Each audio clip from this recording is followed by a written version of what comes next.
네, 반갑습니다. 오늘 이제 킹덤 스토리 1-1 이제 마지막 과입니다. 6단원 하나님 나라 백성의 광야 생활 24과입니다. 놀라운 방법으로 복 주시는 하나님에 대한 말씀입니다. 본문 말씀은 민수기 22장에서 24장까지의 말씀이 있습니다. 그 가운데 민수기 23장 21절 말씀을 말씀으로 해서 전체적인 그 말씀을 한번 살펴보겠습니다. 오늘 말씀은 발락과 발람, 이스라엘 백성 이렇게 주된 그런 내용들입니다. 하나님께서 하나님의 백성들을 자기 노예 생활을 통해서 힘든 상황이 있었지만 그곳에서 번성하게 하셨죠.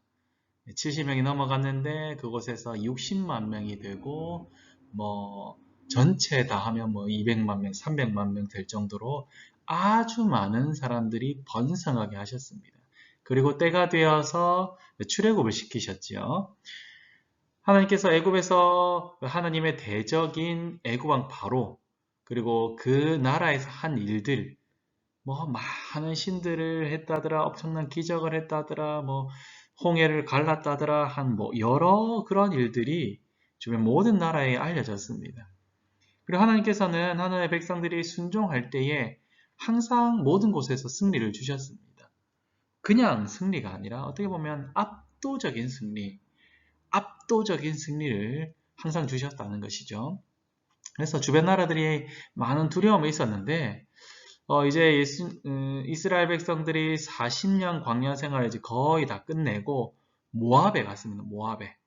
모압이라는 곳에 가려고 하는데 이제 그 모압에 가는 길에 보면 아모리 왕 시온과 바산 왕 옥이 있었는데 그 나라와 전쟁을 했는데 그 나라와의 전쟁에서 완벽한 승리를 주셨다는 거지요. 그래서 어떻게 됩니까?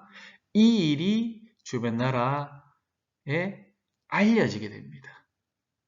그래서 이것으로 인해서 아주 이스라엘을 두려워하게 된다는 거죠.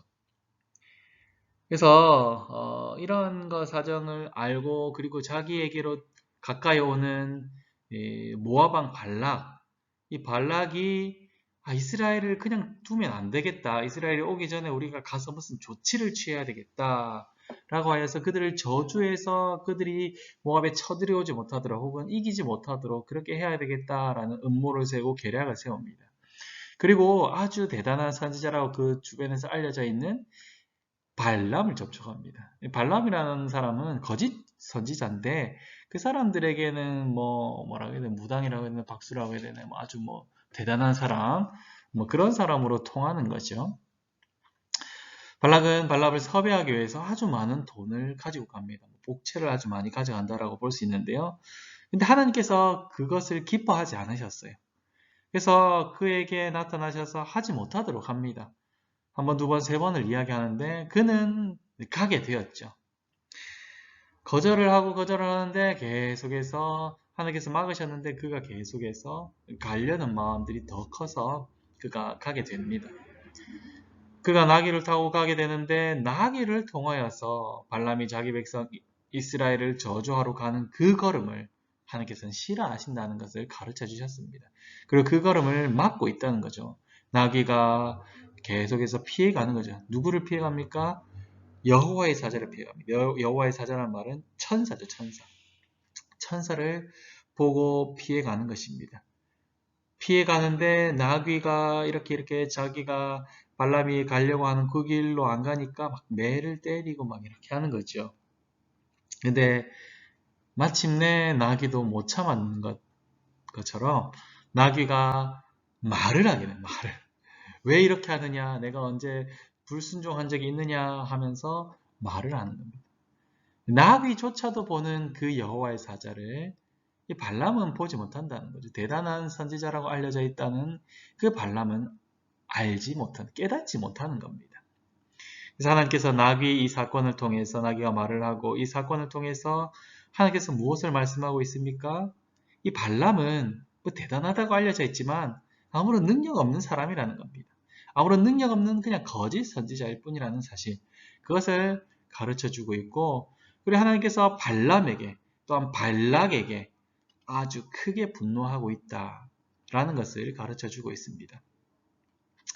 그러나 하나님은 이 발람을 통하여서 이스라엘을 저주하려고 하는 이 발락의 이 간계, 음모를 하나님께서는 막으려고 하고 계신다는 것을 가르쳐 줄 수 있습니다.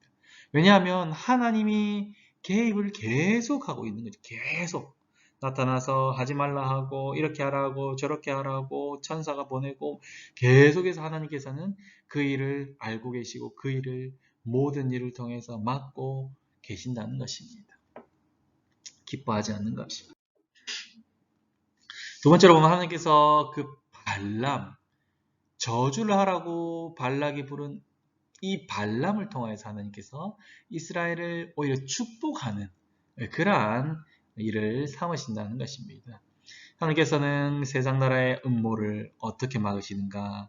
그들의 방식을 역이용하는 겁니다. 저주하려고 하는 계략을 축복으로 바꾸시는 것입니다. 참으로 놀랍고 하나님의 백성들의 입장에서 보면 하나님이 얼마나 좀 아주 유쾌한 방법으로 자기들에게 행하시는 것을 볼 수 있습니다. 그 사람들에게는 더 야구르겠죠. 하나님 나라의 백성들의 대적들에게는 하나님은 대단하게 역설적이고 이러한 반전을 통하여서 일하고 계십니다. 발람은 하나님께서 가르쳐 주시는 그 말만 할 수밖에 없었습니다. 그래서 하나님께서 그를 막아서 저주하지 못하게 하셨고 하나님이 가르쳐준 그 말만 한다는 건데 그 말이 무엇입니까? 저주의 말이 아니라 축복의 말을 하게 했습니다. 발람은 아주 기대가 차서 발람을 데리고 막 산 위에 가서 막 이스라엘 백성들이 다 보이는 곳에 가서 저주하라 라고 했는데 발람이 뭘 하고 있습니까? 저주를 하는 것이 아니라 축복을 하고 있다는 거예요. 첫 번째 올라가서 번성할 것을 축복하고 있다는 것입니다. 또 두 번째 발락은 막 이것에 포기하지 않고 또 그래 다음에 하면 괜찮을까요? 저주할 거야 라고 하고 다시 데리고 올라갑니다. 그런데 발람은 또 가서 축복을 하는 것입니다. 어떤 축복을 합니까? 하나님께서는 이스라엘 백성들에게 하신 그 약속을 반드시 성취할 것이라는 그러한 축복들, 그러한 것들을 가르쳐 주시고 있습니다. 그래도 포기하지 못하는 발람을 데리고 또 올라갑니다. 저주하라고 데리고 가는데 어떻게 합니까? 또 발람은 축복을 하는 것입니다. 어떤 축복을 합니까? 이스라엘 백성들을 자기 백성들에게 축복하는 자에게 복을 내리고 저주하는 자에게 저주할 것이다. 요약하자면 그러한 축복을 내리고 있다는 것입니다. 이것은 이제 아브라함에게 했던 그러한 축복과도 같은 거죠.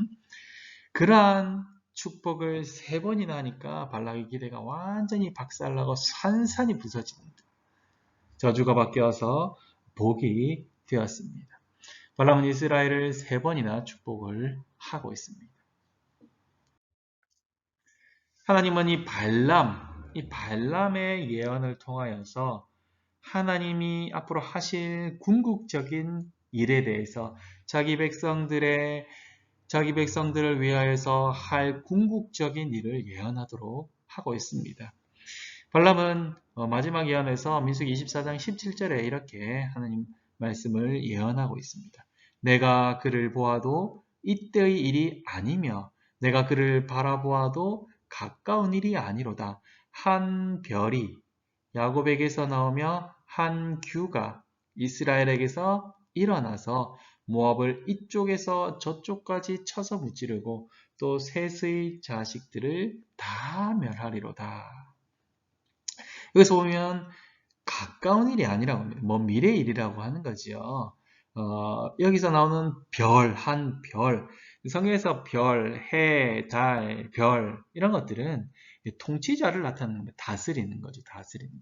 통치자를 나타낼 때에 사용하는 단어입니다. 그리고 스태프라고 하는데 이 규는 왕의 지팡이 같은 거죠. 왕권을 상징하는 것입니다. 이게 두 개 다 모두 통치자를 상징하는 것입니다. 모압을 무찌르고 셋의 자식들을 멸하는 그러한 통치자가 오게 될 것이다 라고 예언하고 있습니다. 언제요? 먼저는 다윗 때의 성취가 됩니다. 그래서 다윗은 이 주변 나라 모든 나라들을 정복하죠. 다윗이 정복을 하는데 완전 주변 나라들을 완전히 정복하여서 하나님께서 말씀하신 그 정복 전쟁을 완성하십니다. 진멸하다는 진멸. 그렇게 해서 가까이는 다윗을 통하여서 성취가 되고요. 그리고 궁극적으로 완전한 성취는 예수님, 만왕의 왕이신 이 예수님의 때에 성취가 됩니다. 예수님께서 오셨습니다. 오신 것도 대단한 일이죠. 그런데 오셔서 죽으세요. 와, 진짜 사람으로서는 야, 이거 패배했다라고 생각하고 제자들도 다 도망가지 않습니까? 그렇게 생각하고 유대인들도 봐라. 하나님의 저주를 받아서 죽었다라고 하면서 아직까지도 인정하지 않는 십자가에 달려서 죽었어요. 그러나 예수님 다시 살아나셨죠. 부활. 부활의 증인이 되는 사람, 그 사람들을 사도라고 하죠. 사도의 증언을 통해서 사도와 선지자들의 터 위에 교회를 세워나가서 지금까지 영원히 계속해서 있게 된다는 것입니다. 예수님의 십자가와 부활을 통하여서 누구를요? 대적들을, 자기 백성들의 대적 사탄 마귀와 사망 권세를 깨뜨려 버리셨습니다. 그리고 온 우주의 왕으로서 등극을 하십니다. 발람의 예언은 완성이 되었습니다. 수백 년 뒤에 다윗을 통해서 그리고 천 몇백 년이 지나서 예수님을 통하여서 그리고 완전히 성취될 것입니다. 하나님의 계획 참 놀랍지 않습니까? 24과를 한번 정리해 보겠습니다. 하나님의 계획은 참 놀랐습니다. 하나님의 역설은 성경에 아주 많이 발견되고 있습니다. 패배한 것 같으나 그 패배가 아니라 승리였다 하는 사실을 가르쳐주고 있습니다. 십자가의 죽음이 패배가 아니라 그것이 승리였다. 창세기 3장 15절에도 뱀이 여자의 발꿈치를 무는 것이 자기의 머리가 박살나는 일이었다. 예수님을 십자가에 못 박는 일이 자신이 완전 크리티컬한 데미지를 입게 되는 그러한 일이었다. 라고 하는 그 사실. 그러한 것들을 계속해서 보여주고 있는 것이 바로 성경이라는 것입니다. 세상 사람들에게 조롱과 비난과 박해를 받지만 하나님 나라에서 인정을 받는 세상 사람들은 아무도 알아주지 않지만 하나님은 알아주시는 그것이 하나님 나라의 일입니다. 세상은 하나님 나라를 저주하고 멸망시키고 음모를 많이 꾸미고 공격합니다. 그러나 하나님은 그런 모든 공격 속에서 반전을 이루어서 역전을 이루어서 하나님의 일을 이끌어내시고 저주가 바뀌어서 축복이 되게 하신다는 것입니다. 이 성경에서 이 역전을 이루시는 그 하나님의 일을 많이 발견하여서 성경을 계속 읽고 묵상함을 통해서 많이 발견하는 우리 주의 백성들이 될 수 있기를 바랍니다. 그래서 우리의 삶에서도 그 하나님께서 나를 하나님의 백성으로 살아감을 통하여서 역전시켜 주셨더라. 나 이 처절한 이 상황을 야 이렇게 바뀌어주셨구나 하는 것을 하나님 경험하고 하나님은 바라보는 그래서 하나님께만 우리의 소망을 두고 살아가는 우리 장전중앙교회의 교사와 부모 모든 분들이 다 될 수 있기를 바랍니다. 이 말씀에서 보면 무엇을 발견할 수 있습니까? 바로 예수님을 발견할 수 있습니다. 예수 그리스도의 십자가를 발견할 수 있고요. 예수 그리스도의 부활을 발견할 수 있고요. 예수 그리스도의 왕권을 발견할 수 있습니다. 우리 자녀들에게 우리가 경험한 하나님, 역전의 하나님, 그리고 우리가 말씀을 통해서 깨닫게 된 하나님의 놀라운 계획과 그 역설의 그 놀라운 일들을 우리 자녀들에게 생생하게 가르쳐주는 그런 교사와 부모님들이 다 될 수 있기를 간절히 소망합니다. 아멘.